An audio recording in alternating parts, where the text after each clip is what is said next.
Hey guys, welcome back to CMA Junction. In this video, we are going to continue study note 8 related to strategic financial management, that is security analysis and portfolio management. Today we are going to start with matrix approach for calculating portfolio's risk. So before starting this, we'll go through the portfolio management what we have seen till our previous lectures. So first of all we are going to do the practical part only. So practical part में हमने क्या क्या चीज़ें सीखी थी. सबसे पहले हमने रिटर्न निकालना सीखा था किसी भी पर्टिकुलर सिक्योरिटी का. So सबसे पहले हमने रिटर्न निकालना सीखा based on return of stock के बेसिस में हमने रिटर्न निकालना सीखा. उसके लिए आपको क्या चाहिए था, एक्सपेक्टेड रिटर्न निकालने के लिए आपको चाहिए था proportion of portfolio invested in stock, and उसको हम एक्सपेक्टेड रिटर्न ऑफ स्टॉक से मल्टीप्लाई करते थे तो आपको मिल जाता था एक्सपेक्टेड रिटर्न. सेम वही चीज़ हमने यहाँ की है, प्रोपोर्शन को रिटर्न से मल्टीप्लाई करके जो टोटल आ रहा है वो आपका एक्सपेक्टेड रिटर्न है. सेम प्रोबेबिलिटी में भी यही चीज़ें की जाती है. अगर आपको प्रोबेबिलिटी दी हुई है तो प्रोबेबिलिटी से हम रिटर्न को मल्टीप्लाई करते हैं. सेम वही चीज़ हम यहाँ करते हैं और रिटर्न कैलकुलेट की जाती है. सो देखिए हमने प्रोबेबिलिटी ली है और रिटर्न लिया है. रिटर्न को प्रोबेबिलिटी से मल्टीप्लाई करके हमारा एक्सपेक्टेड रिटर्न निकाला है. इस क्वेश्चन में जो हम यहाँ देख रहे हैं उसमें आपको रिटर्न अवेलेबल नहीं था, तो रिटर्न कैलकुलेट कैसे किया जाता है, market price of and minus market price of beginning plus dividend if any divided by market price of beginning into 100. सो इस तरीके से हम मार्केट प्राइस निकालते हैं. ठीक है, सो हम बोल सकते हैं इस तरीके से हम रिटर्न निकालते हैं किसी भी पर्टिकुलर सिक्योरिटीज़ का. सो हमने उस तरीके से रिटर्न निकाला, रिटर्न को प्रोबेबिलिटी से मल्टीप्लाई करके हमने एक्सपेक्टेड रिटर्न यहाँ पे कैलकुलेट कर लिया. ठीक है, फॉर एग्जाम्पल हमको प्रोबेबिलिटी नहीं दी होती, हमारे पास सिर्फ रिटर्न्स होते हैं. सो हम क्या करते हैं, रिटर्न को टोटल करते हैं और रिटर्न कितने पीरियड के लिए, 1 2 3 4 पीरियड के लिए, तो हम उनको टोटल करके डिवाइड कर देते 4 से. एज प्रोबेबिलिटी अवेलेबल नहीं है तो वैसा करने से आपको भी एक्सपेक्टेड रिटर्न मिल सकता है अगर प्रोबेबिलिटी अवेलेबल नहीं है तो. ठीक है, नेक्स्ट हमारे पास हमने देखा था टाइप्स ऑफ रिस्क, जिसमें सिस्टमैटिक रिस्क, अनसिस्टमैटिक रिस्क और गवर्नमेंट रिस्क हमने देखा. तो गवर्नमेंट की सिक्योरिटीज से रिलेटेड रिस्क. सो नॉर्मली जो रिस्क के कंपोनेंट होते हैं वो सिस्टमैटिक और अनसिस्टमैटिक रिस्क के हमारा टोटल रिस्क बनता है. टोटल रिस्क कैसे कैलकुलेट किया जाता है, सो टोटल रिस्क कैलकुलेट करने के लिए आपको जैसे हम नॉर्मल स्टैंडर्ड डेविएशन निकालते हैं वही स्टैंडर्ड डेविएशन निकालना होता है. सो उसके लिए क्या क्या चीज़ें चाहिए होती है, हमको चाहिए होता है रिटर्न, प्रोबेबिलिटी, ये दोनों हमको एक्सपेक्टेड रिटर्न निकालने के लिए चाहिए, तो इन दोनों को मल्टीप्लाई करके हमने एक्सपेक्टेड रिटर्न निकाल लिया. फिर उसके बाद चाहिए होता है आपको डेविएशन. डेविएशन कैसे निकलेगा, सो रिटर्न माइनस जो भी आपका एक्सपेक्टेड रिटर्न आएगा उससे माइनस करेंगे आप तो आपका डेविएशन आ जाएगा. फिर डेविएशन को हमने स्क्वायर किया और डेविएशन स्क्वायर को हमने मल्टीप्लाई कर दिया प्रोबेबिलिटी से. जो लास्ट में आपका आंसर आएगा वो वेरिएंस होता है. वेरिएंस क्या होता है, स्टैंडर्ड डेविएशन का स्क्वायर. सो स्टैंडर्ड डेविएशन में पहुंचने के लिए हमको क्या करना पड़ेगा, वेरिएंस का रूट करेंगे तो आपको स्टैंडर्ड डेविएशन की वैल्यू मिल जाएगी. ठीक है, फॉर एग्जाम्पल हमारे पास अगर प्रोबेबिलिटी नहीं होती तो हम ये वाला स्टेप नहीं करते, हमको यहाँ से डायरेक्ट डेविएशन ये वाला पॉइंट मिलता, डेविएशन का स्क्वायर. हमारे पास प्रोबेबिलिटी अवेलेबल नहीं है. ठीक है, तो हमको ये वाला स्टेप फॉलो नहीं करना होता. यहाँ का जो टोटल आया उसी को हम वेरिएंस का स्क्वायर बोलते हैं. यहाँ का जो टोटल आया उसको आप डिवाइड करते कितने हैं वहाँ वैल्यू, 1 2 3 4 5 6 डिवाइडेड बाय 6. जो वैल्यू आती है उसको हम बोलते हैं वेरिएंस और फिर स्टैंडर्ड डेविएशन निकालने के लिए वेरिएंस का रूट किया जाता. ठीक है, सो अगर प्रोबेबिलिटी नहीं होती तो आप जैसे नॉर्मल एवरेजेस निकालते हैं उस तरीके से आप निकालते हैं यहाँ पे. ठीक है, सो ये हो गया हमारा स्टैंडर्ड डेविएशन किस तरीके से कैलकुलेट किया जाता है. हमने यहाँ पे देखा था कि जो हमारा ये चार्ट आपको दिख रहा है उसके थ्रू हमने समझा था कि सिस्टमैटिक रिस्क और अनसिस्टमैटिक रिस्क क्या है. अनसिस्टमैटिक रिस्क को हम डाइवर्सिफाई करके कम कर सकते हैं, लेकिन सिस्टमैटिक रिस्क को डाइवर्सिफाई करके कम नहीं किया जा सकता. नेक्स्ट हमने देखा टोटल रिस्क में सिस्टमैटिक और अनसिस्टमैटिक रिस्क होता है. Systematic risk that is beta. So हम सिस्टमैटिक रिस्क को नॉन डाइवर्सिफाइबल रिस्क भी बोलते हैं क्योंकि सिस्टमैटिक रिस्क को आप डाइवर्सिफाई करके कम नहीं कर सकते. ठीक है, और इसको कैलकुलेट करने के लिए हमने इसको बीटा से डिनोट किया है. और बीटा कैलकुलेट किस तरीके से किया जाता है, सो बीटा को हम 2 मेथड से कैलकुलेट कर सकते हैं, या तो कोरिलेशन या तो रिग्रेशन. कोरिलेशन अगर आप लेते हैं तो हमने अभी देखा विथआउट प्रोबेबिलिटी और विद प्रोबेबिलिटी हमारे क्वेश्चन हो सकते हैं. सो दोनों में आप कोरिलेशन यूज कर सकते हैं और रिग्रेशन सिर्फ विथआउट प्रोबेबिलिटी वाले केस में यूटिलाइज किया जाता है. कोरिलेशन में बीटा कैसे कैलकुलेट किया जाता है हमने यहाँ देखा, बीटा के लिए आपको चाहिए होता है standard deviation of security divided by standard deviation of market multiplied by correlation between security and market. ठीक है, तो ये जो कोरिलेशन है बिटवीन सिक्योरिटी एंड मार्केट, इसको कैसे फाइंड आउट किया जाएगा? हमने स्टैंडर्ड डेविएशन निकालना सीख लिया। स्टैंडर्ड डेविएशन जैसे हमने सीखा उसी तरीके से आप सिक्योरिटी का निकालेंगे, उसी तरीके से मार्केट का निकालेंगे, लेकिन हमको कोरिलेशन नहीं पता है। कोरिलेशन के लिए क्या यूज किया जाता है? Expected covariance of security and market divided by standard deviation of security multiplied by standard deviation of market. फिर अगर देखा जाए तो फिर हमको पता है कि किस तरीके से ये निकलेगा, that is standard deviation of security and standard deviation of market. लेकिन हमको नहीं पता है कि एक्सपेक्टेड कोवेरियंस किस तरीके से कैलकुलेट किया जाएगा। सो एक्सपेक्टेड कोवेरियंस के लिए हम यूज करते हैं deviation of security multiplied by deviation of market का सम इनटू प्रोबेबिलिटी। इसको कैलकुलेट किस तरीके से किया जाता है? सो वो हमने यहाँ देखा, यहाँ पे नॉर्मल हम जैसे सारी चीज़ें निकाल रहे थे, तो यहाँ पे हमने निकाला एक्सपेक्टेड रिटर्न और स्टैंडर्ड डेविएशन हमने निकाला है सिक्योरिटी बी का। सिमिलरली मार्केट का हमने एक्सपेक्टेड रिटर्न और स्टैंडर्ड डेविएशन निकाला है जैसे हम नॉर्मली निकालते हैं। उसके बाद हमने निकाला कोवेरियंस। कोवेरियंस के लिए आपको क्या करना होता है? आपका जो डेविएशन होगा दोनों का, मतलब मार्केट और सिक्योरिटी का, उसको आप मल्टीप्लाई कर देंगे प्रोबेबिलिटी से, तो आपको मिल जाएगा कोवेरियंस। ठीक है, तो ये हमने निकालना सीखा था। अब नेक्स्ट हम चल रहे हैं, हमने कोरिलेशन और रिग्रेशन दो मेथड्स देखे। सो कोरिलेशन हमने फाइंड आउट कर लिया, उसका हमने मेथड और उसका फॉर्मूला देख लिया। रिग्रेशन क्या है? सो रिग्रेशन नॉर्मली एक लाइन है, लाइन को डिनोट किया जाता है। नॉर्मल जब हम पढ़ते थे उस टाइम पे इसको यूज़ किया जाता था as y is equal to a plus B X. ये कहाँ पढ़ा गया? 12th में आपने पढ़ा होगा, अगर आपने मैथ्स लिया हो, 10th में भी है। ठीक है, फिर उसके बाद हमारे पास आता है रिग्रेशन का इक्वेशन, जो कि हम हमारे लिए यूज़ करते हैं रिलेटेड टू SFM। क्या यूज़ किया जाता है? y is equal to alpha plus beta into X. So alpha क्या है? अल्फा डिनोट करता है रिस्क फ्री रिटर्न को, और बीटा सिस्टमैटिक रिस्क को, जो अभी हमने निकालना सीखा। सो बीटा हमने कोरिलेशन के अंदर निकालना सीखा था। सिमिलरली ये बीटा जो है आप रिग्रेशन मेथड के अंदर भी निकाल सकते हैं, और इसके अंदर ये मेथड है sigma X Y, that is sum of X Y minus N, that is number of values जो भी आपके पास होंगी, into X bar Y bar. X bar Y bar क्या है? Expected return of X, expected return of Y. फिर sum of X square minus number जितने भी आपके होंगे और x बार का होल स्क्वायर। ठीक है, अब इसमें एक चीज़ ध्यान रखिएगा कि अगर आप ये फॉर्मूला यूज़ कर रहे हैं तो x को हमेशा आपको मार्केट लेना है और y को आपको हमेशा सिक्योरिटीज़ लेना है, तभी आपको ये फॉर्मूला बैठेगा। नहीं तो आपको सारी चीज़ें चेंज करनी पड़ेंगी अकॉर्डिंग टू द जिसको आप मार्केट ले रहे हैं उसको आपको x ले रहे हैं, तो वहाँ पर अगर y रख रहे हैं तो उस हिसाब से वो क्वेश्चन चेंज हो जाएगा। एक चीज़ ध्यान रखना है कि ये जो फॉर्मूला है ये हमारा किससे रिलेटेड है? रिग्रेशन लाइन से रिलेटेड।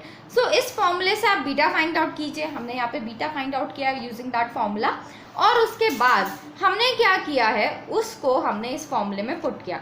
सो y की वैल्यू हमको मिल जाएगी और x की वैल्यू आपको मिल जाएगी यहाँ से।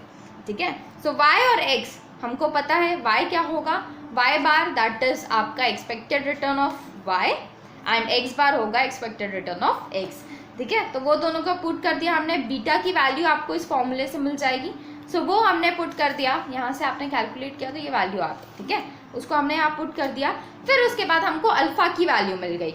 सो अल्फा और बीटा को हम यहाँ रख देंगे, क्योंकि एज हमारे जो ये वेरिएबल्स होते हैं, y और x हमारे वेरिएबल्स होते हैं और ये कांस्टेंट होते हैं। सो नॉर्मली अगर कैरेक्टरिस्टिक्स लाइन अगर आप देखें तो y को हमने क्या माना था? सिक्योरिटी। x को हमने क्या माना था? Market. So security is equal to 9.306 plus 0.4745 into market. So normally जो हमारा सिक्योरिटी है वो मार्केट के ऊपर डिपेंडेंट है। सो अगर आप यहाँ पे मार्केट की कोई भी वैल्यू आप पुट करते हैं तो आपको सिक्योरिटी की वैल्यू अपने आप ही मिल जाएगी इस फॉर्मूले को यूज़ करके। ठीक है, इस लाइन को यूज़ करके। आई होप ये क्लियर हुआ हो। इसको हम बोलते थे कैरेक्टरिस्टिक्स लाइन, ये ध्यान रखना बहुत इंपॉर्टेंट है। नेक्स्ट हमारे पास आया portfolio return and portfolio risk. So portfolio return क्या होता है? मतलब पहले हम क्या कर रहे थे? एक एक सिक्योरिटी का अलग से रिटर्न निकाल रहे थे। अब हम निकालेंगे टोटल सिक्योरिटीज़ का रिटर्न। सो टोटल सिक्योरिटीज जितनी भी हमारे पोर्टफोलियो में होगी, मतलब जितने भी हमने इन्वेस्टमेंट किए होंगे उनका टोटल, हमारे पास जितनी भी सिक्योरिटीज़ में हमने इन्वेस्टमेंट की होगी उसमें कितना रिटर्न आ रहा है वो पोर्टफोलियो का रिटर्न कहलाएगा। सो फॉर एग्जाम्पल हमने इन्वेस्ट किया ए और बी में, ए और बी का वेट होना चाहिए और उस पर जितना भी रिटर्न आ रहा है वो होना चाहिए। तो आपको क्या करना है, वेट को मल्टीप्लाई करना है रिटर्न से फॉर ए, सिमिलरली वेट को मल्टीप्लाई करना है रिटर्न से फॉर बी। टोटल कर लीजिए, टोटल जो भी आपका आएगा वो पोर्टफोलियो का रिटर्न कहलाएगा। सो नॉर्मली इसको फॉर्मूले में देखा जाए तो हमने क्या किया, return of A multiplied by weight of A किया हमने, और क्या किया, return of B multiplied by weight of B, और फिर उन दोनों को ऐड कर दिया। So return of A multiplied by weight of A plus return of B multiplied by weight of B. और ऐसा जितने भी आपके पास अवेलेबल होंगे उन सारे सिक्योरिटीज़ के लिए आप इसी तरीके से फॉलो कर सकते हैं। सिमिलरली अब आता है हमारे पास पोर्टफोलियो रिस्क। पोर्टफोलियो रिटर्न निकालना बहुत ईजी है क्योंकि एक लिनियर मॉडल है, हमको पता है कि बस वेट और रिटर्न को मल्टीप्लाई कर देना हमारा पोर्टफोलियो रिटर्न आ जाएगा। लेकिन रिस्क इतना नॉर्मल नहीं है। रिस्क में आपको क्या करना पड़ता है, रिस्क में फॉर्मूले यूज़ करने होते हैं। सो फॉर्मूला 2 सिक्योरिटीज़ और 3 सिक्योरिटी, सिर्फ 2 ही हमारे पास है, 2 सिक्योरिटी के लिए और 3 सिक्योरिटी के लिए। अगर इससे ज़्यादा हुई तो क्या करें, सो इससे ज़्यादा हुई तो उसके लिए आपको यूज़ करना होता है मैट्रिक्स अप्रोच, जो हम अभी देखने वाले हैं। सो देखिए 2 सिक्योरिटीज़ के लिए क्या फॉर्मूला यूज़ होता है, स्टैंडर्ड डेविएशन ऑफ ए और बी, क्योंकि 2 सिक्योरिटीज़ है, दोनों का नाम ए और बी है, समझ लीजिए। सो क्या होगा, standard deviation of A square multiplied by weight of A square plus standard deviation of B square multiplied by weight of B square plus 2 into standard deviation of A weight of A standard deviation of B weight of B. और यहाँ पे एक चीज़ extra add हो जाती है, that is correlation between A and B. ठीक है, तो ये नॉर्मली हमारा जो फॉर्मूला अगर देखा जाए तो A square plus B square plus 2ab जैसा ही फॉर्मूला दिख रहा है, बस यहाँ पे एक एक्स्ट्रा चीज़ आ गई है, that is correlation between A and B. और एक और चीज़ आ गई है, दैट इज रूट, क्योंकि ये हमारा क्या है, स्टैंडर्ड डेविएशन। अगर वेरिएंस होता तो ये रूट नहीं होता। रूट कब आता है, जब हम वेरिएंस को स्टैंडर्ड डेविएशन में कन्वर्ट करते हैं।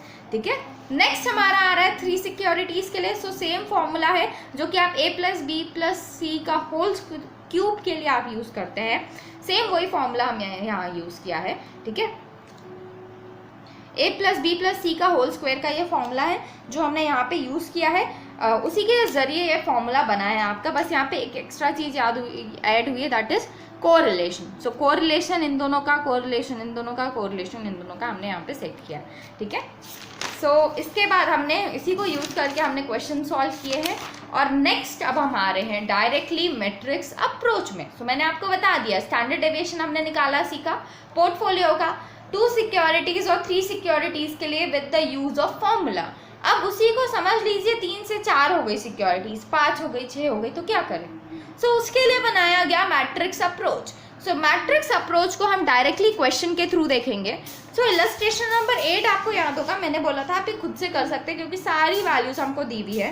सो ये हम फॉर्मूले के जरिए खुद से कर सकते हैं क्योंकि हमको फॉर्मूला पता है, लेकिन हमको मैट्रिक्स अप्रोच पता है क्या, अभी तक नहीं पता है। सो सबसे पहले हमको क्या समझना पड़ेगा, मैट्रिक्स अप्रोच क्या है। क्वेश्चन पहले देख लीजिए, फिर मैट्रिक्स अप्रोच हम समझते हैं। फ्रॉम द फॉलोइंग इन्फॉर्मेशन आपको एसरटेन करना है risk of portfolio. Risk of portfolio मतलब standard deviation of A B C. ठीक है, सो क्या क्या दिया हुआ है, सिक्योरिटीज़ दी हुई हैं, सिक्योरिटीज़ का स्टैंडर्ड डेविएशन दिया हुआ है, और ये हमको प्रपोर्शन इन पोर्टफोलियो जो कि वेट है, वेट हमको दिया हुआ है, और कोरिलेशन दिया हुआ है between A C and B C. मतलब सब कुछ हमको यहाँ पे अवेलेबल है। ठीक है, सो अब इसको हम कैसे सिक्योरिटीज़ के लिए यूज़ करेंगे वो हम देखने वाले हैं। सबसे पहले जो भी इंफॉर्मेशन हमारे पास अवेलेबल है उसको हम हमारे आंसर में पहले लिख लेते हैं, फिर उसके बाद हम अपना क्वेश्चन सॉल्व करना स्टार्ट करेंगे। ठीक है, सो हमारे पास क्या क्या चीज़ें अवेलेबल हैं, हमारे पास अवेलेबल है standard deviation of A that is 8%, next standard deviation of B that is 12%, standard deviation of C that is 6%, and next हमारे पास आता है weight of A that is 0.3, weight of B 0.5, weight of C that is 0.2। ठीक है, wait हो गया। इसके बाद कोरिलेशन आता है, तो correlation between A and B that is 0.5, A and C that is 0.4, and B and C that is 0.75। ये 0.4 आपका माइनस में है। ठीक है, सो मैं ब्रैकेट में लिख रही हूँ ताकि हमको क्लियर रहे। नेक्स्ट अब देखिए, हमने सारी चीज़ें यहाँ रिकॉर्ड कर ली जो जो हमको क्वेश्चन में दिया हुआ था। अब हम इसको यूज़ करके मैट्रिक्स बनाएंगे। सो हमारे पास कितनी सिक्योरिटीज़ हैं, 3 सिक्योरिटीज़ है, तो तीनों को आपको यहाँ मेंशन करना है, यहाँ पे कॉलम और रो दोनों जगह आपको इसको मेंशन करना है। सो हमने ये कर दिया है। ठीक है। इसके बाद आप में इसमें जो भी वेट्स दिए हुए हैं तीनों के वो रिकॉर्ड करेंगे। So weight of A is 0.3, so A के सामने 0.3 लिखो। Weight of B is 0.5, next weight of C is 0.2। So हमने यहाँ वेट्स रिकॉर्ड कर दिए। इसके साथ साथ सिमिलरली यहाँ पे भी आपको वेट रिकॉर्ड करना है क्योंकि सेम प्लेस आ रही है। सो 0.3 फॉर ए, 0.5 एंड 0.2। सो हमने यहाँ पे वेट्स रिकॉर्ड कर दिए। अब वेट के बाद आपको क्या करना है, बस इनको मैच करते जाइए, आपको पता चल जाएगा आपको क्या क्या चीज़ें यहाँ पे आएंगी। सो फर्स्ट ऑफ ऑल यहाँ पे देखिए, इस हम लोग पर्टिकुलर बॉक्स को देख रहे हैं। सो इसमें आपका ए भी है, यहाँ दोनों जगह से ए आ रहा है। सो ए आ रहा है, इन दैट केस यहाँ पे क्या आएगा, स्टैंडर्ड डेविएशन ऑफ ए का square. So standard deviation of A का स्क्वायर। सिमिलरली नेक्स्ट में देखें तो यहाँ ए है और बी है। सो दो अलग अलग अगर सिक्योरिटीज आएंगे तो आपको क्या यूज करना है, covariance. Covariance of A and B, A और बी आ रहे हैं। नेक्स्ट है ए और C, so covariance of A and C. Next हमारे पास देखें तो बी एंड ए, फिर आएगा आपका covariance of B and A. Next B और बी, दोनों जगह बी है, in that case standard deviation of B का स्क्वायर। नेक्स्ट हमारे पास बी और C, in that case covariance of B and C. Next C and A, so covariance of C and A, covariance of C and B, and last में हमारे पास आ जाएगा standard deviation of C का square. सो हमने record कर दिया कि कहाँ कहाँ पे आपको क्या क्या चीज़ें लिखनी है। अब इनकी वैल्यूज़ को यहाँ पुट कर दीजिए। सो हमारे पास standard deviation of A available है, इसका आपको स्क्वायर कर देना है। So standard deviation of A कितना है, 8 का square that is 64। Similarly standard deviation of B कितना है, 12 का स्क्वायर यहाँ पे आ जाएगा that is 144। Similarly standard deviation of C है 6 का स्क्वायर दैट इज 36, यहाँ रिकॉर्ड कर दो। फिर आती है बारी कोवेरियंस की। सो कोवेरियंस हमारे पास अवेलेबल है, हमारे पास कोवेरियंस अवेलेबल है, हमारे पास कोरिलेशन अवेलेबल है, लेकिन हमको यहाँ पे क्या चाहिए, हमको चाहिए कोवेरियंसेस। सो किस तरीके से कोवेरियंस निकाला जा सकता है, सो इसके लिए हम चलेंगे फॉर्मूला जहाँ पे हमने देखा था कोरिलेशन। सो कोरिलेशन हमने अभी रिवाइज किया, कोरिलेशन हमने देखा था यहाँ पे। सो हमारे पास कोरिलेशन हमको एस और एम के बीच में चाहिए अगर, तो हमको लेना पड़ता है covariance of S and M and standard deviation of S multiplied by standard deviation of M. लेकिन अभी हमको ये चाहिए, तो ये कैसे निकलेगा कोरिलेशन को यूज़ करके, तो मैं यहाँ आपको बता रही हूँ। हमको चाहिए expected covariance. So expected covariance निकालने के लिए हम लेंगे correlation between S and M multiplied by standard deviation of S and standard deviation of M. So इसको यूज़ करके आप कोवेरियंस निकाल सकते हैं। सिमिलरली यही सेम फॉर्मूला हम यहाँ यूज़ करेंगे। सो यहाँ हमारे पास उसकी वैल्यूज़ आ जाएंगी। सो हमारे पास कोरिलेशन अवेलेबल है, हम निकाल रहे हैं अब covariance of A and B. कैसे निकलेगा, उसके लिए चाहिए हमको कोरिलेशन। कोरिलेशन को हम पी से डिनोट करते हैं, correlation of A and B multiplied by standard deviation of A multiplied by standard deviation of B. ठीक है। सो अब यहाँ पे वैल्यूज पुट कर लीजिए। So 0.5 multiplied by 8 multiplied by 12। So अगर हम ये करें तो 0.5, 8 and 12 that is equal to 48 आ रहा है हमारे पास कोवेरियंस। नेक्स्ट सिमिलरली आपको करना है covariance of A and C. So covariance of A and C, correlation of A and C multiplied by standard deviation of A and standard deviation of C. ठीक है। सो ए एंड सी का हमारे पास correlation है 0.4 minus में, -0.4 multiplied by ए है 8% and सी है 6%। ठीक है। तो ये हमारे पास आ रहा है माइनस में 19.2। नेक्स्ट आता है हमारे पास covariance of B and C, that is correlation between B and C multiplied by standard deviation of B and standard deviation of C. So correlation कितना है 0.75 multiplied by 12 and 6 that is equal to, ये आपका आएगा 54। सो इस तरीके से आप covariance निकाल सकते हैं। आई होप क्लियर हुआ हो आपको। अब क्या करना है हमको, कोवेरियंस को कोवेरियंस की जगह में पुट कर दीजिए। So covariance of A and B यहाँ पे आएगा दैट इज 48। नेक्स्ट हमारे पास ए एंड बी नहीं है लेकिन बी एंड ए है, तो क्या इसमें अपोजिट आएगा, कुछ प्रॉब्लम नहीं है, आपको सेम ही यहाँ पे पुट करना है दैट इज 48। ठीक है। नेक्स्ट आ रहा है covariance of A and C that is -19.2 यहाँ आएगा, और सी एंड ए जहाँ लिखा है वहाँ पे भी आएगा क्योंकि सेम चीज़ ही है। ठीक है। नेक्स्ट आ रहा है covariance of B and C. So covariance of B and C यहाँ आएगा 54 और यहाँ आपका आएगा 54। आई होप आपको क्लियर हुआ हो। अब हमारे पास ये सारी चीज़ें अवेलेबल है। अब देखें अगर आप, तो हमारे पास कितने यहाँ पे जो भी हमने वैल्यूज़ पुट किए, कितनी वैल्यूज़ हैं, 1 2 3 4 5 6 7 8 9 वैल्यूज़ हैं। सो अब 9 आपको कंप्यूटेशंस करने पड़ेंगे। तो क्या करना है आपको, सबसे पहले हम यहाँ रिकॉर्ड कर लेते हैं कि हमारे पास 9 है और 9 का हम निकाल रहे हैं 4 5 6 7 8 एंड 9। ठीक है, डिस्क्रिप्शन में क्या लिखना है। सो यहाँ पे देखिए, अब आपके पास यहाँ आ गया स्टैंडर्ड डेविएशन ऑफ ए का स्क्वायर। सो यहाँ पे और क्या है, वेट ऑफ ए, और यहाँ पे भी आपके पास वेट ऑफ ए। सो अब इन तीनों को आप मल्टीप्लाई करेंगे, जो जो आपके पास आ रहे हैं बीच में उनको आपको मल्टीप्लाई करना है।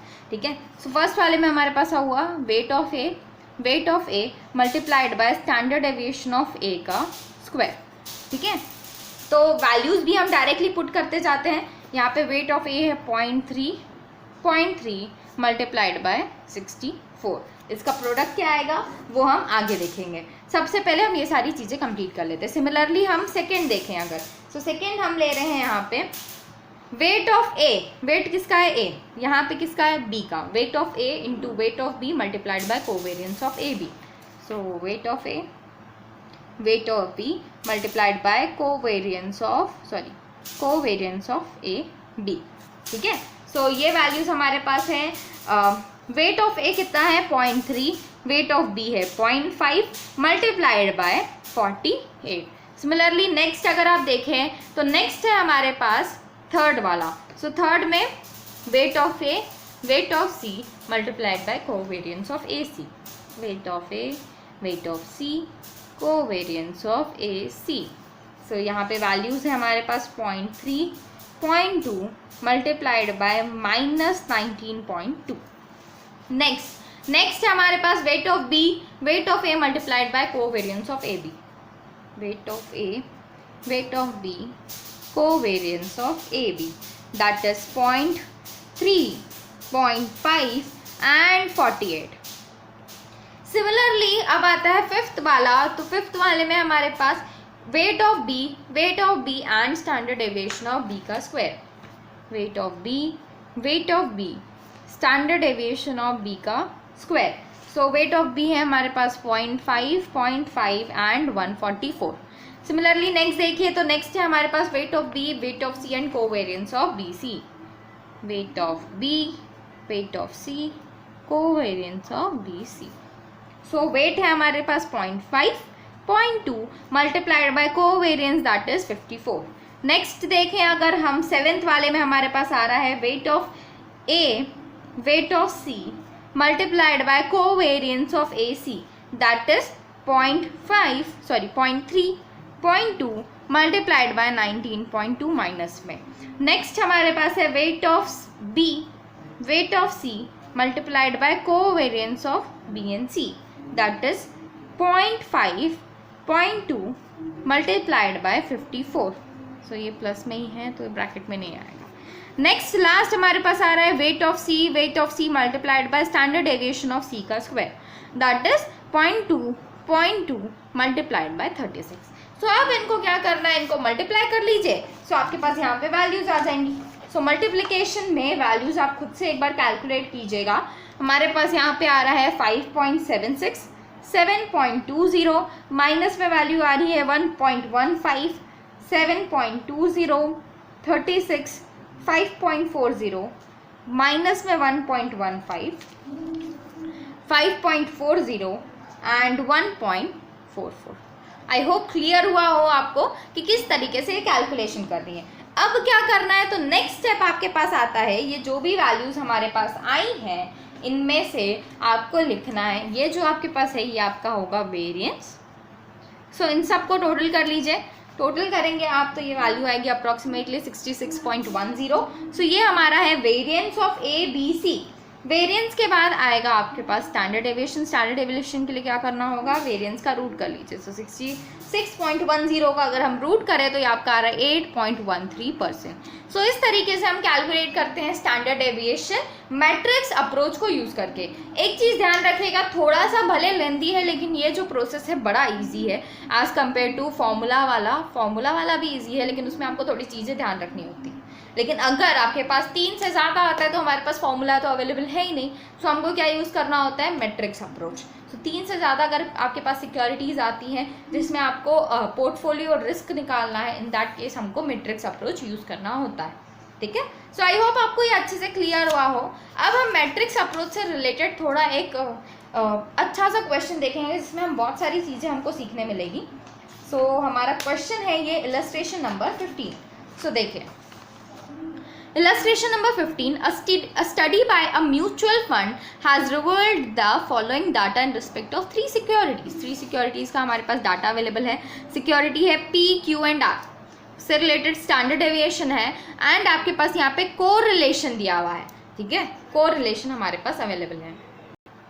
सो कोरिलेशन अगर होता है तो आप वो फॉर्मूला भी यूज़ कर सकते हैं। एक चीज़ ध्यान रखिएगा, जो हम फॉर्मूला यूज़ करते हैं रिस्क निकालने के लिए, उस फॉर्मूले में हम कोरिलेशन यूज़ करते हैं, लेकिन जब हम मैट्रिक्स अप्रोच लेते हैं तो उसमें हम कोवेरिएंस यूज़ करते हैं। ये दोनों चीज़ें ध्यान रखने वाली है, अगर आप इसमें कंफ्यूज हो जाएंगे तो बहुत प्रॉब्लम हो जाएगी। ध्यान रखना है, रिस्क जब हम फॉर्मूले को यूज़ करके निकालते हैं तो हम यहाँ पे कोरिलेशन यूज़ करते हैं, और मैट्रिक्स को यूज़ करके निकालते हैं तो हम क्या यूज़ करते हैं, कोवेरिएंस। ठीक है, सो आपको क्या क्या चीज़ें दी हुई है, स्टैंडर्ड डेविएशन और कोरिलेशन। अगर आप चाहें तो इनको यूज़ करके, अगर आपके पास वेट्स अवेलेबल हैं, सो वेट्स हमको आगे क्वेश्चन में बताए गए हैं, उनको यूज़ करके आप फॉर्मूला भी यूज़ कर सकते हैं। लेकिन अभी हमने नया मैट्रिक्स अप्रोच सीखा है, इसलिए हम मैट्रिक्स अप्रोच ही यूज़ करेंगे। अब देखिए, यहाँ पे आपको क्या दिया हुआ है, स्टैंडर्ड डेविएशन ऑफ मार्केट दिया हुआ है 18%। ठीक है, मार्केट का स्टैंडर्ड डेविएशन आपको अवेलेबल है। आपके पास क्वेश्चंस में है, what is the sensitivity of return of each stock with respect to the market. So आपको क्या बोल रहा है, सेंसिटिविटी फाइंड आउट करने को। अभी सेंसिटिविटी क्या है, तो सेंसिटिविटी नॉर्मली हम डिनोट करते हैं बीटा को, बीटा को ही हम रिस्क बोलते हैं और बीटा को ही हम सेंसिटिविटी भी बोलते हैं। सो सेंसिटिविटी ऑफ रिटर्न आपको फाइंड आउट करना है हर एक स्टॉक के लिए। नेक्स्ट आपको फाइंड आउट करना है कोवेरिएंस अमॉन्ग वेरियस स्टॉक। सो कोवेरिएंस हमने अभी मैट्रिक्स अप्रोच में निकालना सीखा, कैसे निकलेगा, कोरिलेशन को यूज करके और स्टैंडर्ड डेविएशन को यूज करके। ठीक है, next what will be the risk. अब रिस्क फाइंड आउट करने वाला है, तो रिस्क आप दो तरीके से फाइंड आउट कर सकते हैं, कोरिलेशन और कोवेरिएंस दोनों को यूज करके। ठीक है, मतलब मैट्रिक्स अप्रोच और फॉर्मूला दोनों से आप कर सकते हैं। So risk portfolio consisting of all 3 securities equally. So weight आपको दिया हुआ है कि वेट इक्वल है, तो 3 सिक्योरिटीज है तो 1/3 सबका वेट होगा। नेक्स्ट हमारे पास आ रहा है, what is the beta of the portfolio consisting of equal installments investment in each stock. अगर आप इक्वल इन्वेस्टमेंट करते हैं हर एक स्टॉक में, सो आपको बीटा फाइंड आउट करना है। ये मुझे आपको नया सिखाना है। और नेक्स्ट हमारा आता है total systematic and unsystematic risk आपको फाइंड आउट करना है। सो ये भी मेरे को आपको नया सिखाना है। सो ये दोनों आपको न्यू अभी इसमें सीखने मिलेगा। बाकी अगर आप देखें तो ये सब चीज़ें आपको अच्छे से आती है। सो अब हम स्टार्ट कर रहे हैं इलस्ट्रेशन नंबर 15। सो सबसे पहले हमको फाइंड आउट करने बोला है बीटा। सो बीटा किस तरीके से फाइंड आउट होगा, सो चलिए देखते हैं। हम बीटा फाइंड आउट करना है। ठीक है, हमारे पास इंफॉर्मेशन में क्या क्या अवेलेबल है। सो इंफॉर्मेशन में हमारे पास स्टैंडर्ड डेविएशन और कोरिलेशन अवेलेबल है ना। सो स्टैंडर्ड डेविएशन और कोरिलेशन हमारे पास अवेलेबल है। इसको यूज़ करके आपको क्या फाइंड आउट करना है, बीटा। सो हम डायरेक्टली जो हमारा कोरिलेशन वाला फॉर्मूला है उस पर देखते हैं, तो हमको समझ आ जाएगा कि हमारा किस तरीके से इसको हम सॉल्व कर सकते हैं। सो हमारा फॉर्मूला देखिए, फॉर्मूला है हमारा बीटा फाइंड आउट करने का, जिसके लिए आपको क्या चाहिए होता है, स्टैंडर्ड डेविएशन एंड कोरिलेशन। और वो दोनों चीज़ें तो हमारे पास अवेलेबल है, तो हम इजीली फाइंड आउट कर सकते हैं बीटा। क्या क्या चाहिए हमको, स्टैंडर्ड डेविएशन एंड कोरिलेशन। सो चलिए स्टार्ट करते हैं। यही सेम फॉर्मूला हमको यहाँ यूज़ करना है। सो हमारा बीटा क्या होगा, standard deviation of security divided by standard deviation of market, और आपको लेना है correlation between security and market. So चलिए स्टार्ट कर रहे हैं हम। सबसे पहले अब हमको क्या क्या चाहिए, सो हमको सबसे पहले चाहिए standard deviation. Standard deviation so standard deviation of PQR, अलग अलग सिक्योरिटीज है, उनका स्टैंडर्ड डेविएशन आपको अवेलेबल है 20, 18 एंड 12, ठीक है।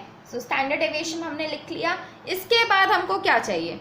इसके बाद हमको चाहिए standard deviation of market. Standard deviation of market आपको दिया हुआ है, स्टैंडर्ड डेविएशन ऑफ PQR हो गया। स्टैंडर्ड डेविएशन ऑफ मार्केट में यहाँ पे आपको स्पेसिफाई कर रही हूँ, जो कि क्वेश्चन में हमको दिया हुआ है अलग से, दैट इज 18%, ठीक है। और हमको क्या चाहिए? Correlation between security and market, correlation between security and market. So ये भी आपको अवेलेबल है क्वेश्चन में, P and market, that is security, P and market आपको अवेलेबल है, दैट इज 0.66। नेक्स्ट हमारे पास अवेलेबल है 0.95 एंड लास्ट हमारे पास अवेलेबल है 0.75। सो बीटा फाइंड आउट करने के लिए क्या करना होगा? Standard deviation of security divided by standard deviation of market, correlation between security and market, ठीक है। सो हम फॉर्मूले में पुट करेंगे। सबसे पहले हमको चाहिए standard deviation of security, that is 20, divided by standard deviation of market, that is 18, multiplied by correlation between security and market, that is 0.66। सो ये आपको मिल रहा है 0.73। सो 0.73 हमने रिकॉर्ड किया। सिमिलरली आप यहाँ के लिए फाइंड आउट करेंगे। सो सिक्योरिटी का स्टैंडर्ड डेविएशन है 18 और मार्केट का भी है 18, तो 18 डिवाइडेड बाय 18 हो गया आपका 1, मल्टीप्लाइड बाय 0.95, दैट इज 0.95 यहाँ आएगा। Next 12 divided by 18 multiplied by 0.75, that is 0.50। सो हमने फर्स्ट काम कर लिया, दैट इज सेंसिटिविटी हमने फाइंड आउट कर ली। नेक्स्ट आपको बोला है कोवेरिएंस फाइंड आउट करने। सो अभी हमने सीखा मैट्रिक्स अप्रोच में कि कोवेरिएंस कैसे फाइंड आउट किया जाता है। सो अलग अलग के लिए हमको फाइंड आउट करना पड़ेगा। PQR 3 सिक्योरिटीज़ हैं, पहले PQ का निकालो, फिर QR का निकाल लो, फिर PR का निकाल लो। PQ का देखते हैं तो कैसे निकलेगा? Beta of P multiplied, sorry, standard deviation of P multiplied by standard deviation of Q into हमको क्या चाहिए होता है? Correlation between P and Q। सो अगर आप क्वेश्चन देखें तो कोरिलेशन हमको किसके से मिला है? कोरिलेशन आपको मार्केट के साथ अवेलेबल है, जो हमको क्वेश्चन में अवेलेबल है। देखिए क्वेश्चन में क्या लिखा है? Correlation between S and M। S क्या है? हमारा सिक्योरिटी, और M क्या है? मार्केट। सो हमारे पास सिक्योरिटी और मार्केट का कोरिलेशन है, सो हम इसको यूज़ नहीं कर सकते। तो हमको क्या करना होगा? एक और फॉर्मूला हमको दिया गया है जिसके थ्रू हम कोवेरिएंस फाइंड आउट कर सकते हैं, दैट इज, अब हम लिखेंगे नया फॉर्मूला। नया फॉर्मूला क्या है? देखिए, beta of P multiplied by beta of Q multiplied by आपका आएगा correlation, sorry, standard deviation of market का स्क्वायर, ठीक है। तो ये फॉर्मूला आपको यूज करना है। सो beta of P multiplied by beta of Q multiplied by standard deviation of market का स्क्वायर। सो अगर हम इस फॉर्मूले में पुट करें, सो हमने बीटा अभी फाइंड आउट किया, P का है 0.73, Q का है 0.95 और मल्टीप्लाइड बाय आपको करना है स्टैंडर्ड डेविएशन ऑफ मार्केट का स्क्वायर। मार्केट कितना है? 18। सो हम वही करते हैं, 18 मल्टीप्लाई, 2 बार हमने मल्टीप्लाई कर लिया, और बीटा है 0.73 and 0.95, that is equal to, ये आपका आ रहा है 224.69। सिमिलरली हम कैलकुलेट करेंगे यहाँ beta of Q multiplied by beta of R multiplied by standard deviation of market का स्क्वायर, ठीक है। तो यहाँ पे आप वैल्यूज पुट कीजिए, तो बीटा ऑफ Q है हमारे पास 0.95, 0.50 मल्टीप्लाइड बाय 18 का square, that is 324, that is equal to 118.26. Similarly, next beta of P multiplied by beta of R और standard deviation of market का square. P का है 0.73, R का है 0.5 multiplied by 324, that is equal to 153.90. सो इस तरीके से हम कैलकुलेट कर रहे हैं कोवेरिएंस। ध्यान रखिएगा, अभी तक हमने कोवेरिएंस निकालने का 2 फॉर्मूला देख लिया। एक तो हमारा जो कोरिलेशन हमने देखा था उसी से मिल गया था, और ये हमने एक नया फॉर्मूला देखा है, ठीक है। सो ये जो फॉर्मूला है, अगर देखा जाए, आप पूरी तरीके से इसको सॉल्व करेंगे ना, तो एट लास्ट आप वहीं पहुंच जाएंगे जिस तरीके से हमने कोरिलेशन का फॉर्मूला बनाया है, ठीक है। सो नॉर्मली हमारे जो फॉर्मूलेज हैं सारे एक दूसरे से कनेक्टेड ही हैं, ठीक है। सो अब हमने देख लिया कोवेरिएंस। अब इसके बाद थर्ड क्वेश्चन आपको क्वेश्चन में दिया हुआ है रिस्क निकालने के लिए। पोर्टफोलियो का रिस्क निकालना है जब वेट कितना है? सेम है।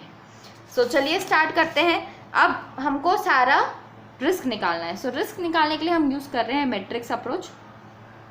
मैट्रिक्स में हमारे पास सिक्योरिटीज़ हैं, सिक्योरिटीज कौन कौन सी हैं? सो सिक्योरिटी है P, Q and R, P, Q, R। और हमारे पास है वेट्स।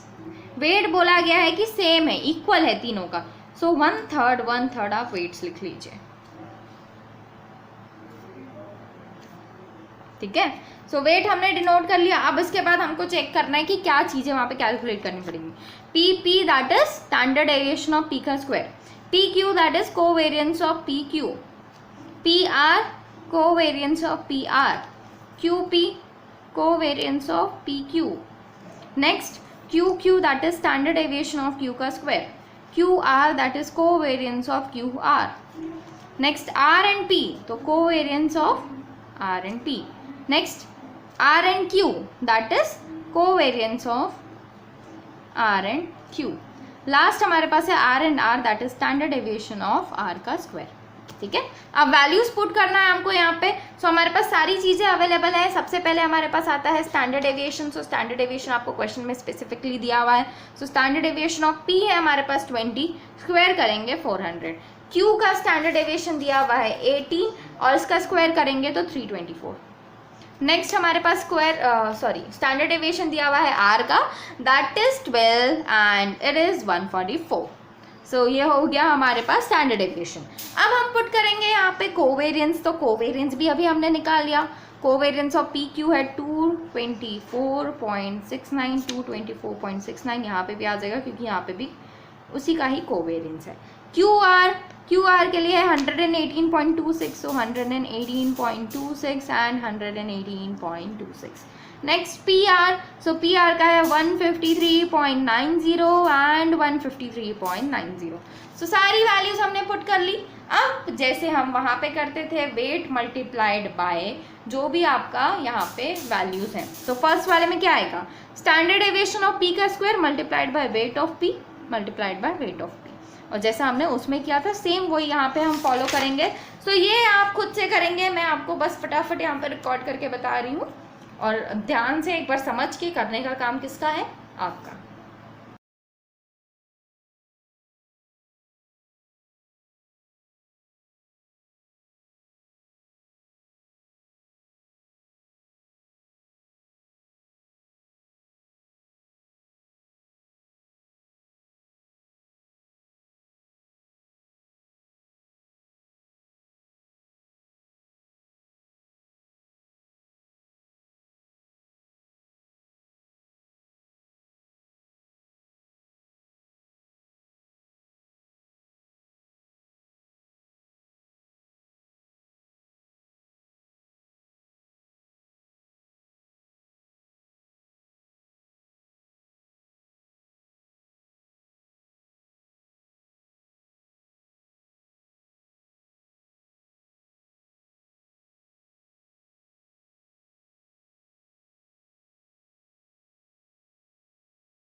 तो ये जो सॉल्व करना है वो आपको खुद से सॉल्व करना है, ठीक है।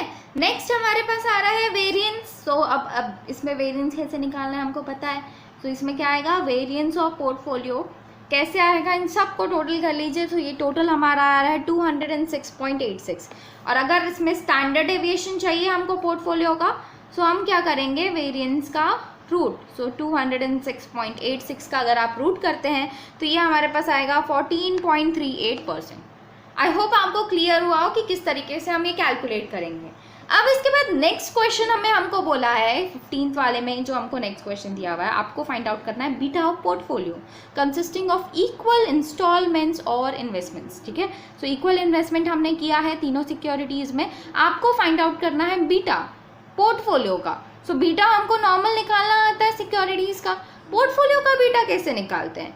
सो हमने पोर्टफोलियो का रिटर्न निकालना सीखा है। कैसे करते हैं हम?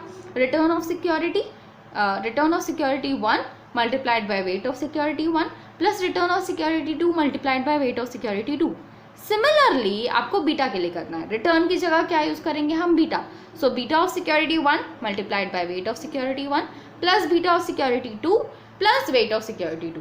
सो हमारे पास कितनी सिक्योरिटीज़ है? हमारे पास तो है 3 securities. So P, Q and R, इनका बीटा हमको पता है, बीटा कितना है, सो हमने अभी फाइंड आउट किया है बीटा इनका, और बीटा है हमारे पास क्वेश्चन में हमको दिया हुआ है, सॉरी हमने अभी निकाला है इसको, कितनी वैल्यूज़ है तो हम यहाँ से देख लेते हैं। हमारे पास बीटा है, पी का है 0.73, क्यू का है 0.95 एंड 0.50। सो 0.73, 0.95, 95 एंड 0.50, ठीक है। सो हमने बीटा रिकॉर्ड कर लिया। वेट हमको पता है कि इक्वल है, इक्वल इन्वेस्टमेंट है तो 1/3 आपका वेट हो जाएगा, ठीक है। सो हमने वेट भी रिकॉर्ड कर लिया। अब इसके बाद हमारे पास आता है इन दोनों को मल्टीप्लाई करना है, ठीक है। सो इन दोनों का आप मल्टीप्लाई करेंगे तो यहाँ पे आपकी वैल्यू आ रही है 0.243, 0.317, 0.167। प्लस कर लीजिए तीनों को तो ये आ रहा है आपका 0.727, और यही हमारा कहलाता है beta of portfolio. I hope समझ आया आपको किस तरीके से आप पोर्टफोलियो का बीटा निकालते हैं। जैसे हम रिटर्न निकालते हैं ऑफ पोर्टफोलियो, सिमिलरली हम बीटा भी निकालेंगे फॉर पोर्टफोलियो, ठीक है। अब आता है नेक्स्ट है हमारे पास क्वेश्चन, सिस्टमैटिक रिस्क और अनसिस्टमैटिक रिस्क अलग अलग निकालो। सो हमको तो पता है सिस्टमैटिक रिस्क निकालना, लेकिन ये किसका बोल रहा है, हमको सिस्टमैटिक रिस्क कैसे निकालना पता है, हम बीटा निकाल लेते हैं, वही हमारा सिस्टमैटिक रिस्क कहलाता है, ठीक है। अगर आप नॉर्मल स्टॉक का देख रहे हैं तो, लेकिन पोर्टफोलियो के लिए कैसे निकालें। सो पोर्टफोलियो के लिए हम रिस्क को, जैसे हमको पता है कि रिस्क को हम 2 पार्ट में डिवाइड करते हैं। हम 5th वाला क्वेश्चन कर रहे हैं अभी, 15th में 5 क्वेश्चन आपको दिए हुए हैं। Systematic risk plus unsystematic risk, total risk हमारा सिस्टमैटिक और अनसिस्टमैटिक रिस्क से बनता है। अब जो आप ये सॉल्व कर रहे हैं, हमारी बुक में इसका एक स्टेप बताया गया। टोटल रिस्क अगर आपको निकालना है तो उसके लिए हम यूज़ करते हैं वेरिएंस अप्रोच। सो नॉर्मली ये जो आपका आंसर आता है ना, हम वेरिएंस को यूज़ करके यहाँ पे निकालते हैं, और वेरिएंस क्या होता है, स्टैंडर्ड डेविएशन का स्क्वायर, ठीक है। सो वेरिएंस अप्रोच में आपको क्या चाहिए होता है, वेरिएंस अप्रोच में हमको सबसे पहले चाहिए होता है total risk. So total risk क्या होता है, टोटल रिस्क होता है पोर्टफोलियो का वेरिएंस। पोर्टफोलियो का जो भी वेरिएंस होगा वो आपका टोटल रिस्क हम उसको बोलते हैं। सो हम यहाँ पे इसको लिख रहे हैं, टोटल रिस्क क्या होता है, पोर्टफोलियो का वेरिएंस। सो पोर्टफोलियो का वेरिएंस हमने निकाल लिया, दैट इज 206.86। सो ये हमारा टोटल रिस्क है। नेक्स्ट हमारे पास आता है systematic risk. So systematic risk for portfolio using variance approach क्या होता है। सो यहाँ पे आपको लेना होता है बीटा ऑफ पोर्टफोलियो का square multiplied by standard deviation of market का स्क्वायर, ठीक है। सो बीटा ऑफ पोर्टफोलियो हमने अभी निकाला 0.727। सो इसका आप स्क्वायर ले लीजिए, 0.727 multiplied by 0.727 and standard deviation of market का स्क्वायर। स्टैंडर्ड डेविएशन मार्केट का कितना है 18, और 18 का स्क्वायर दैट इज 324। टोटल करेंगे अगर आप तो ये आ रहा है 171.24। सो ये आपको फॉर्मूला ध्यान में रखना होगा कि स्टैंडर्ड डेविएशन ऑफ पोर्टफोलियो का अगर आपको क्या निकालना है, सिस्टमैटिक रिस्क। सो सिस्टमैटिक रिस्क कैसे निकलेगा, बीटा ऑफ पोर्टफोलियो का square multiplied by standard deviation of market का स्क्वायर। हम वेरिएंस यूज कर रहे हैं, वेरिएंस अप्रोच, इसीलिए हमने इसको स्क्वायर किया है, ठीक है। नॉर्मली टोटल रिस्क निकालने के लिए आपको बुक में वेरिएंस अप्रोच ही बताया गया है। नेक्स्ट आता है अनसिस्टमैटिक रिस्क। तो अनसिस्टमैटिक रिस्क के लिए आपको कुछ नहीं करना है, टोटल रिस्क हमको पता है 206.86, उसमें से सिस्टमैटिक रिस्क को अगर आप माइनस कर देंगे तो जो वैल्यू आएगी वो हमारा क्या होगा, अनसिस्टमैटिक रिस्क। सो इस तरीके से हमने अनसिस्टमैटिक रिस्क भी निकाल लिया। सो अगर आप देखें इन टोटल हमने आज क्या क्या चीज़ें सीखी, तो हमने आज बहुत सारे नए फॉर्मूला सीखे। सबसे पहले तो हमने कोवेरिएंस का 2 नया फॉर्मूला सीखा। कोवेरिएंस निकालने का एक फॉर्मूला क्या था, standard deviation of particular security 1 multiplied by standard deviation of security 2 multiplied by correlation between security 1 and security 2, ठीक है। दूसरा हमने कोवेरिएंस निकालने का क्या फॉर्मूला सीखा, beta of security 1 multiplied by beta of security 2 multiplied by correlation between security and market. Sorry, ये आपका है हमारा स्टैंडर्ड डेविएशन ऑफ मार्केट का स्क्वायर, ठीक है। सो हमने beta of security 1 beta of security 2 multiplied by standard deviation of market का square, इस तरीके से हमने कोवेरिएंस निकालना सीखा। फिर हमने देखा टोटल रिस्क, जो कि हमारे लिए नया था। टोटल रिस्क हमने कैसे निकालना सीखा। सो टोटल रिस्क के लिए हमारा होता है systematic risk plus unsystematic risk. Systematic risk कैसे निकलेगा, तो सिस्टमैटिक रिस्क के लिए हमने यूज़ किया beta square of portfolio multiplied by standard deviation of market का स्क्वायर। सो इस तरीके से हम सिस्टमैटिक रिस्क निकालते हैं। टोटल रिस्क क्या होता है, पोर्टफोलियो के वेरिएंस का वेरिएंस होता है, ठीक है। तो पोर्टफोलियो का वेरिएंस हमारा हो गया टोटल रिस्क, बीटा का square portfolio multiplied by standard deviation of market का स्क्वायर हमारा हो गया सिस्टमैटिक रिस्क। और अनसिस्टमैटिक रिस्क कैसे निकालता है, तो इसके लिए आपको टोटल रिस्क में से सिस्टमैटिक रिस्क माइनस करना होता है, तो आपका अनसिस्टमैटिक रिस्क निकल जाता है। नेक्स्ट हमने बीटा फॉर पोर्टफोलियो निकालना सीखा। सो इसके लिए चाहिए होता है, अगर सिक्योरिटीज है हमारे पास A B C, so beta of A weight of A plus beta of B weight of B plus beta of C weight of C. जितने भी सिक्योरिटीज़ है उसके लिए आप ऐसे ही करते जाइए और ऐसे ही हम निकालते हैं बीटा फॉर पोर्टफोलियो।